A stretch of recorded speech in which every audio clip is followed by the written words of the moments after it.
საღამო მშვიდობისა, მე და შალიკა ეხლა ვიმყოფებით გმირთა მოედანზე. კონკრეტულად ჩვენ ეხლა ვიმყოფებით ცირკის ტერიტორიაზე, ანუ ცირკისკენ ასასვლელ კიბეებთან. და დღეს გვინდა გესაუბროთ ცირკზე და ზოგადად აი ამ ტერიტორიაზე, სადაც ეხლა ვართ. ეხლა რა ხდება ჩვენს წინ? ჩვენს წინ არის გმირთა მოედანი, მაგრამ ყველა საინტერესო ის არის, როგორ გამოიყურებდა ეს გმირთა მოედანი, მაგალითად იგივე მე-17 საუკუნეში.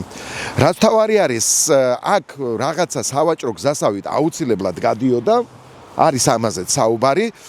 სავაჭრო გზები ძირითადად გადის იქ, სადაც არის მდინარეები და აი აქ, სადაც მდებარეობს ცირკი მეთქი ზოოპარკი 1927 წელს ის ზოოპარკი როგორც ასეთი დაარსდა.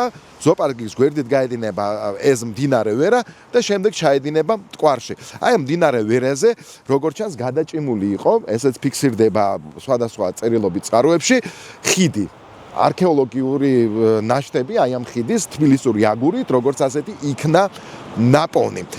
მაგრამ ყველა საინტერესო არის თვითონ აი ამ ტერიტორიის განლაგება. რატომ მარცხენა მხარეს ჩვენ გვაქვს ფიქრის გორა, მარჯვენა მხარეს გვაქვს უნივერსიტეტის გორაკი უწოდოთ, არ ვიცი ადრე რა სახელით იყო ცნობილი, შეიძლება ვარდისხევის გორაკიც ერქვა. რატო? იმიტომ რომ აი ამ ორ გორაკს შუა ვარაზისხევი მდებარეობს, რომელიც მე-18 საუკუნეში ვარდისხევის სახელით არის როგორც ასეთი ცნობილი.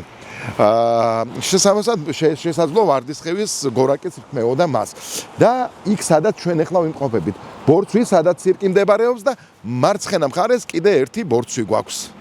მარცხენა მხარეს 30-იან წლებში იწყება მშენებლობა ყოფილი ჩელუსკვნელების ხიდის.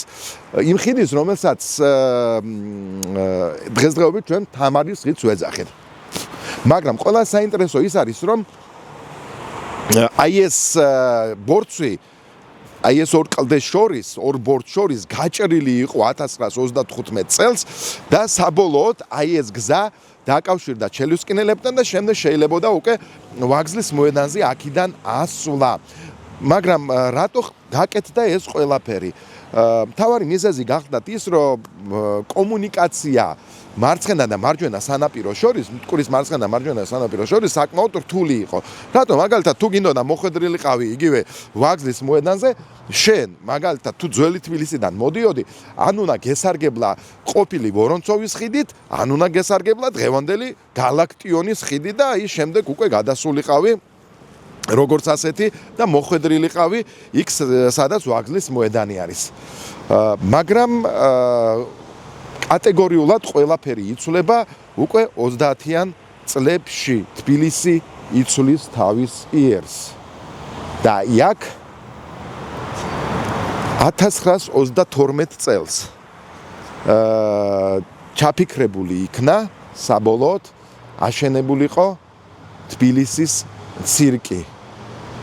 მრავალი პროექტი იყო წარმოდგენილი, მაგრამ ყველა პროექტ შორის გაიმარჯვა პროექტმა, რომლის ავტორები იყვნენ ნეპრინცევი, იყო ესეთი არქიტექტორი, ურუშაძე და კიდე ერთი არქიტექტორი სტუანცი, თუ არ ვწდები, ესეთი გვარი ქონდა, აი ამაში შეიძლება ვწდებოდა.